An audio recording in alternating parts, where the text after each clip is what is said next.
Hello friends, जय माता दी। कैसे हैं आप सब दोस्तों? अगर पितृपक्ष चल रहे हैं और सपने में दिखाई देने लगे, कभी कभी सफ़ेद परछाइयाँ दिखाई देने लगती है, तो पितृपक्ष में अगर आपको भी इस तरह के सिम्टम्स दिख रहे हैं या लगता है कि कोई आपके साथ साथ चल रहा है या कुछ फीलिंग्स हो रही है, तो आपको एक बार ध्यान से इन चिन्हों को, इन संकेतों को देखना चाहिए। कहा जाता है कि पितृपक्ष में हमारे पूर्वज धरती पर किसी न किसी रूप में आते हैं और अक्सर आपने देखा होगा या सुना होगा कि परिवार में से जब किसी की मृत्यु हो जाती है तो कभी कभी ऐसा फील होता है कि आपसे संपर्क साधने की कोशिश कर रहे हैं, या आप कहीं जा रहे हैं तो ऐसा लगता है कि वो आपके साथ साथ चल रहे हैं। भगवत गीता में कहा गया है, मृत्यु के समय केवल शरीर नष्ट होता है जबकि आत्मा अमर होती है और बिना शरीर के भी वो हर जगह विचरण कर सकती है। इसलिए मनुष्य का शरीर नष्ट होने के बाद उसकी आत्मा अपने परिवार के लोगों के साथ जुड़ी रहती है। ये भी माना जाता है कि परिवार के लोगों को सदैव मुसीबत से बचाने के लिए प्रयास करती रहती है। कुछ ऐसी बातें हैं जिससे आपको ये पता चल जाता है कि आपके आसपास आपके परिवार वालों की किसी एक की आत्मा रहती है और आपके पास तक कोई संदेश पहुंचाना चाहती है। बहुत सारी आत्माएं होती है जो किसी कारणवश धरती पर फंस जाती है और उनकी रूह भटकती रहती है, और आपके करीब कोई भी आत्मा आपके समक्ष किसी भी रूप में आ सकती है। कई बार क्या होता है, अचानक से चीज़ें का इधर उधर हिलना या किसी अपने की आवाज़ आपको सुनाई देना जबकि उसने आपको आवाज़ लगाई ही नहीं होती है। कभी कभी किचन में अपने आप ही बर्तनों के पटकने की आवाज़ होने लगती है, कभी जूते चप्पल अपने आप इधर उधर हो जाते हैं। तो दोस्तों, ये चीज़ें अगर आपके साथ भी होती है तो आपको ध्यान देना चाहिए, क्योंकि गरुड़ पुराण में इस बात को स्पष्ट बताया गया है कि देह त्याग के बाद भी आत्मा भटकती रहती है और किसी न किसी माध्यम से जीवित व्यक्ति से संपर्क करने का प्रयास करती है। खासकर जो आत्माएं होती है वो जीवित व्यक्ति में कुछ आकर्षण देखकर ही आकर्षित होती है। कुछ लोग बोलेंगे हमें तो सुनाई नहीं देता, तुम्हें स्पेशल सुनाई देता है। हाँ, हो सकता है, क्योंकि जिसमें ज़्यादा आकर्षण होता है आपकी फैमिली में, उनके साथ ही अक्सर ऐसी घटनाएं होती है। आपको बता दूं कि अमावस हो, पूर्णिमा हो, इस दिन सूरज डूबने के बाद इसीलिए कहते हैं कि बाल खोलकर ना रखें, तेज खुशबू वाली चीज़ें जैसे इत्र आदि का इस्तेमाल रात के समय ना करें, ऐसी जगहों पर ना जाएं जहां पर जादू टोना आदि जैसी चीज़ें हुई जाती है। इसलिए इन सभी चीज़ों से दूरी बनाकर रखनी चाहिए, विशेषकर पितृपक्ष में। कुछ लोग ऐसी घटनाओं को डरावनी समझ लेते हैं, आपको भी शायद सुन करके घबराहट हो रही होगी, पर ऐसा नहीं करना है। आपके मृत जो परिजन हैं किसी न किसी तरह आपके साथ मौजूद रहते ही हैं, इसीलिए उनकी पूजा, आपको पितृ पूजा अक्सर करती रहनी चाहिए ताकि वो शांत रहे, उनका आशीर्वाद आपके घर परिवार पर हमेशा बना रहे। उन्हें ऊर्जा प्रदान करनी होती है हमें, ताकि उनमें शक्तियाँ बरकरार रहे, और इसीलिए हम उनकी तिथि को श्राद्ध कर्म करते हैं। और इस समय पितृपक्ष चल रहा है, यानी कि पूर्वजों को मुक्ति प्रदान करने का समय, और श्राद्ध कर्म हमें करना चाहिए। श्राद्ध के माध्यम से वे भोग के रूप में ऊर्जा ग्रहण करते हैं, और जो पृथ्वी लोक पर कहा जाता है कि यमराज उन्हें 16 दिनों के लिए पृथ्वी पर भेजते हैं ताकि वो जा करके अपने अपने परिवार से अपना भाग लेकर के आ सकें, और 16 दिन के बाद वो भोग के रूप में ऊर्जा ग्रहण करके अपने लोक को दोबारा चले जाते हैं। लेकिन कई बार ऐसा होता है, हमारे पितृ संतुष्ट नहीं आते और सपनों के माध्यम से हमें संकेत देना शुरू करते हैं। 2020 में इस बार 2 सितंबर से शुरू हो चुके श्राद्ध पक्ष 17 सितंबर तक चलने वाले हैं, और ये सभी 16 दिन पितरों को समर्पित हैं। पितृ का श्राद्ध कीजिए, पितृ तर्पण कीजिए, उनका आशीर्वाद प्राप्त कीजिए, गरीबों को भोजन कराइए। और कई बार ऐसा होता है कि अक्सर आप देखेंगे कि इस दौरान हमें सपने आने लगते हैं, और जिन्हें हम देख तो लेते हैं लेकिन जानकारी के अभाव में ये नहीं समझ पाते कि वो हमसे क्या कहना चाहते हैं। पितर सपने में आके कई बार संकेत देते हैं जो हमारे भविष्य से लेकर के जुड़े होते हैं। कभी हमसे वो प्रसन्न हैं, कभी नाराज़ हैं, लेकिन जागरूकता के अभाव में ये इशारों को हम अक्सर अनदेखा कर देते हैं। कई बार तो गलतियाँ दोहरा भी बैठते हैं, और यही गलतियाँ हमें काफ़ी हद तक नुकसान पहुँचाती है। ऐसे में यदि हम पितरों के इशारे पहचानते हैं, उसके अनुरूप कार्य करते हैं, तो ना केवल पितर हमें आशीर्वाद देंगे, कई तरह की परेशानियों से हमें बाहर भी निकालेंगे।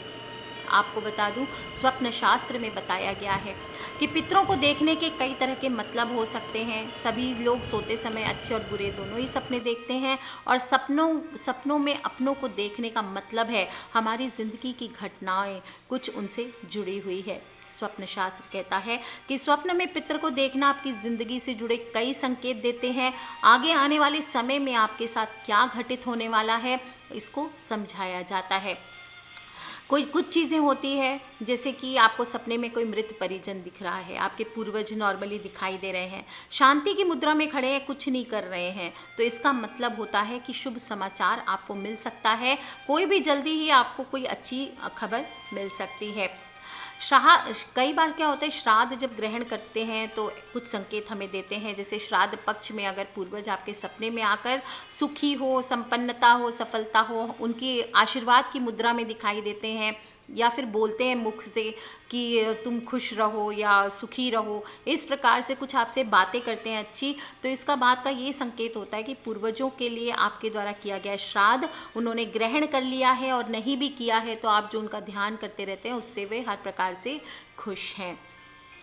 कई बार आपको मृत परिजन बार बार सपना देते हैं कि इधर उधर घूम रहे हैं, सिर्फ दौड़ते हुए नज़र आते हैं या चलते हुए नज़र आते हैं, आत्मा भटकती है जैसे, वैसे सिर्फ घूम रहे होते हैं। तो इसका अर्थ है वो आपको बताना चाहते हैं कि उनकी आत्मा भटकने की स्थिति में है, या फिर रोते हुए दिखाई देते हैं, आंसू गिरते हुए दिखाई देते हैं, तो वो बताते हैं कि वो दुखी हैं, उनकी आत्मा भटक रही है, इसके लिए उनका तर्पण कीजिए। पूर्वजों की आत्मा की शांति के लिए अपने घर में एक बार नहीं हो रामायण हो, गीता हो, भगवत गीता आदि का पाठ आपको उनके नाम का कराना चाहिए। कई बार ऐसा लगता है कि पितृजन बिल्कुल हमारे पास हैं, हमारे करीब बैठे दिखाई देते हैं, लगता है कि हमें छू रहे हैं, छूने की कोशिश कर रहे हैं सपनों में। तो इस प्रकार से इस बात का संकेत होता है कि वे अपने परिवार के मोह से बाहर नहीं निकल पाए हैं। इसलिए इस तरह का अगर आपको इन पितृपक्ष में या पितृपक्ष के बाद भी श्राद्ध कर्म करने के बाद ऐसे सपने आते हैं, तो आपको गाय को रोटी खिलानी चाहिए उनके नाम की, और अमावस्या के दिन धूप दे करके उन्हें भोग लगाएं, या किसी गरीब को, ज़रूरतमंद को, किसी वृद्ध आश्रम में आपको उन भोजन आदि कराना चाहिए। सामर्थ्य अनुसार कीजिए, ज़रूरी नहीं है कि 100 लोगों को, 50 लोगों, आप एक इंसान को भी भोजन कराइए, एक कौवे को, एक गाय को भी भोजन कराइए, ये भी बहुत अच्छा है। ऐसा करने से आपके घर में सुख समृद्धि तो बनी ही रहेगी, साथ ही साथ आपके परिजन अगर भटक रहे हैं परिवार के मोह से, तो वो आपसे तृप्त हो जाएंगे। अगर कई बार क्या होता है, वो हमसे चीज़ें मांगने लगते हैं। श्राद्ध पक्ष में अक्सर ऐसा होता है कि पूर्वज सपने में एक ऐसी अवस्था में नज़र आते हैं जिसमें वे निर्वस्त्र दिखाई देते हैं, या उनके जूते चप्पल नहीं हैं, वो भूखे हैं, आपसे खाना मांग रहे हैं, कुछ मांग रहे हैं। इस तरह से अगर आपके सपने में वो दिखाई देते हैं या आपसे कोई चीज़ मांग रहे होते हैं, तो आपको किसी ज़रूरतमंद को वो चीज़ों का दान करना चाहिए। जैसे खाली पाँव दिखाई देते हैं, तो ऐसा आपको लगे कि बार बार उनके पैर हाईलाइट हो रहे हैं, तो आपको जूते चप्पल का दान करना चाहिए। निर्वस्त्र दिखाई देते हैं तो थोड़े से वस्त्रों का दान कीजिए। कुछ मांगते हैं, अगर आपको समझ आ रहा है क्या मांग रहे हैं इशारों से, तो आपको वो चीज़ का दान करना चाहिए। जब भी कोई इंसान सपना देखता है, उसमें उसके पितर उससे बातें कर रहे होते हैं, तो समझ जाइए कि वो आपसे कुछ कहना चाहते हैं, और वो इशारों की लैंग्वेज से आपको बातों को समझाते हैं, आने वाली घटनाओं के बारे में आगाह करते हैं। तो आपको ये ध्यान देना चाहिए कि वो आपसे क्या बात कर रहे हैं, उनके इशारों को पहचानने की कोशिश करनी चाहिए। अगर कोई व्यक्ति सपने में हंसते मुस्कुराते खुशहाल देखता है अपने पितर को, तो इसका अर्थ सीधा सीधा है कि वो आपसे प्रसन्न है, शुभ फलदायक होता है, खुशदायक होता है। इस तरह सपने देखने का अर्थ है कि व्यक्ति पर और परिवार पर पितरों की कृपा विशेष रूप से बरस रही है, और ये घर में सुख समृद्धि आने का संकेत होता है। ऐसे में ये नहीं कि आपको श्राद्ध नहीं करना या उनके निमित्त कार्य नहीं करना। हर अमावस्या को उनके निमित्त धूप दीप करते रहिए, रोज हो सके तो दक्षिण मुखी होकर के 1 लोटा जल देते रहिए, ये सभी बहुत ही अच्छा होता है। अगर आपके सपने में आपके पितर खुशियां मनाते दिखाई दे रहे हैं, मिठाई खाते दिखाई दे रहे हैं या बांट रहे हैं, तो भी इसका अर्थ होता है कि आपके घर पे खुशियां आने वाली है। इससे घर में मांगलिक कार्य, किसी के शादी विवाह रुका हो या कोई बच्चे का जन्म, संतान का जन्म आदि होने के संकेत दिखाई देते हैं। हो सकता है कि कोई भी मांगलिक कार्य आपके घर में हो सकता है जहाँ पूरा परिवार एक साथ आने वाला है। लेकिन कभी कभी पितृ गुस्से में दिखाई देते हैं या एंग्री दिखाई देते हैं, नाराज़ दिखाई देते हैं, दुखी दिखाई देते हैं, तो इसका अर्थ ये शुभ नहीं माना जाता। ऐसा अक्सर पितृ दोष लगने पर आता है। इसलिए आपको जब भी पितृ दोष आदि लगे तो उसके लिए आपको उपाय करने चाहिए। जो भी पितृ दोष के उपाय बताती हूँ आपको, सारे वीडियोज़ में बता रही हूँ, वो आप कीजिए। नहीं कुछ आपको समझ में आए तो कम से कम 1 लोटा जल दक्षिण मुखी होकर के अपने पितृ के नाम का रोज़ सुबह, ध्यान रखें पितृ को जल शाम के बाद नहीं दिया जाता, दिन में आप दीजिए, सुबह सुबह दीजिए बेस्ट है, आफ्टरनून को 12 बजे दीजिए ये बेस्ट है। और नहीं तो जब आप सुबह सूर्य देव को 1 लोटा जल अर्पित करते हैं उसी समय आप उनको भी पितृ के नाम का दक्षिण मुखी होकर 1 लोटा जल दे दीजिए। ऐसे में आपको ये उपाय ज़रूर करने चाहिए। कई बार आप हो सकता है अपने पितृ के साथ कब्रिस्तान में खड़े हैं, ये आपके मान सम्मान में वृद्धि के संकेत देता है। किसी भी बर्निंग घाट पे या कब्रिस्तान पे या कोई भी ऐसी जगह जहाँ जो मृत्यु निकट होती है, ऐसी स्थान पर अगर आप अपने आप को खड़ा देखते हैं तो ये आपको घबराने की बात नहीं होती है, ये मान सम्मान में वृद्धि का संकेत होता है। और कई केसेस में जहाँ बिजनेस लॉस जा रहा है, किसी को पैसे उधार दिए हैं वापस नहीं मिल रहे, वहाँ पर ये आपके उधार दिया गया पैसा वापस मिलने का भी संकेत माना जाता है। अगर आपको लगता है कि बहुत ढेर सारे पूर्वज एक साथ खड़े हो गए, बहुत सारे एक साथ पूर्वज दिखाई दे रहे हैं, तो समझ जाइए कि ये कोई अशुभ घटना की संकेत हो सकती है। किसी की तबीयत खराब हो सकती है, कोई दुर्घटना आदि हो सकती है, आयु का संकट आता दिखाई दे सकता है। और अगर आपको लगता है कि आपके कोई पूर्वज आपको कुछ हाथों में दे रहे हैं तो इसका मतलब है कि आने वाले समय में भाग्य आपका साथ नहीं देगा। आपको अपने कर्म पर ध्यान रखना चाहिए। सपने में कुछ देते हैं पूर्वज तो कहा जाता है कि सफलता मिलती है, लेकिन थोड़ी कठिनाई से मिलती है और उस मुकाम तक पहुंचेंगे जहां दूसरों के लिए जाना मुश्किल हो सकता है। सपने में कोई भी पूर्वज अगर दुर्घटना हो जाए, दुर्घटनाग्रस्त आपको लगे कि किसी पूर्वज का एक्सीडेंट हो गया है, उनकी तबीयत खराब हो रही है, तो ये भी समझ जाइए कि आप पर वो संकट आने वाला था वो उन पर टल गया है। दोस्तों, बहुत सारे लोग मानते हैं कि आत्माएं किसी कारणवश धरती पर फंस जाती है और उनकी रूह भटकती रहती है, और किसी भी मृत व्यक्ति के बाद जब उसका क्रियाकर्म कर दिया जाए तो मान लिया जाता है कि अक्स मिट चुका है, लेकिन ये पूरी तरह से सच नहीं होता है। इसीलिए हम श्राद्ध करते हैं, छोटे छोटे उपाय करते हैं, और श्राद्ध पक्ष में रोज़ आपको सुबह स्नान करके सूर्य देव को 1 लोटा जल अर्पित करना चाहिए। और चाहे तो आप सूर्य देव के सामने ही दे सकते हैं जल।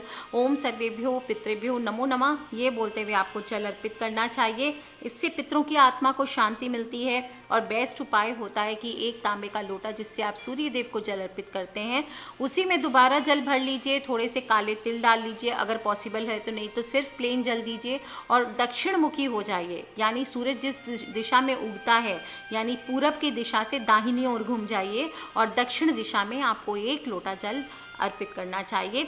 ओम सर्वेभ्यो पितृभ्यो नमो नमः ये बोलते हुए अर्पित करना चाहिए। नहीं बोल सकते तो पितर पितरानियों की जय इस प्रकार से बोलते हुए आपको जल अर्पित करना चाहिए। प्रार्थना करनी चाहिए कि आपके घर से जो भी प्रकार के पितृदोष हैं वो दूर हो जाए। कोई भी घर का ऐसा स्थान चुने जहां आप साफ़ सफाई कर सकते हैं, और मिट्टी के बर्तन में या कोई भी धूपदानी है तो धूपदानी में गाय का उपला जो होता है या कंडा जिसे कहते हैं वो आपको जलाना चाहिए। जब ये उपला या कंडा ठीक से जल जाए तो उसे घर पे आपको दक्षिण दिशा में रखना चाहिए।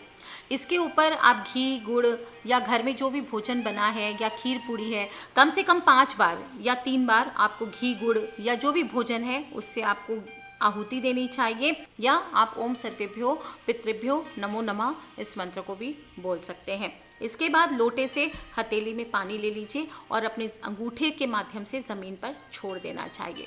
अपने पितृ को प्रणाम करें, उनकी आत्मा की शांति के लिए प्रार्थना करें। इस प्रकार से 16 दिन तक आप रोज करते हैं तो पितरों से, पितृ की जो 3 पीढ़ियाँ होती है वो तृप्त हो जाती है।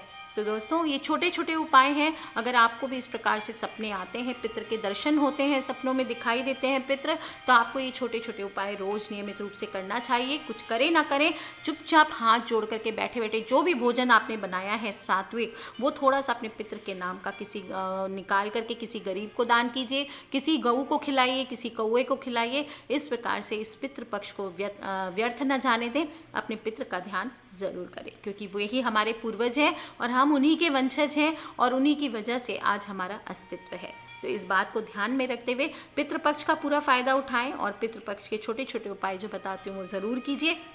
अपने फ्रेंड्स, फैमिली, मम्मी पापा, भाई बहन, बच्चे, कई बार बहुत लोग भुगतते रहते हैं, समझ नहीं आता ग्रह दोष आदि के उपाय करने के बाद भी घर में कलेश रहता है, बैठे बैठे लड़ पड़ते हैं, बैठे बैठे सब कुछ उलट पुलट होता है। तो ऐसे में आपको ध्यान देना चाहिए कि कहीं आपके भी परिवार पर पितृदोष तो नहीं है। तो दोस्तों कर लीजिए ये उपाय और अपने फ्रेंड्स, फैमिली, मम्मी पापा, भाई बहन, बच्चे सभी लोगों से इसे शेयर ज़रूर करें। खिलखिलाते रहें, मुस्कुराते रहें, सब्सक्राइब करके रखें ताकि आने वाले वीडियो से आप और मैं कनेक्टेड रह सकें। Love you all friends, take care. जय माता दी, बम बम भोलेनाथ की जय, पितृ पितरानियों की।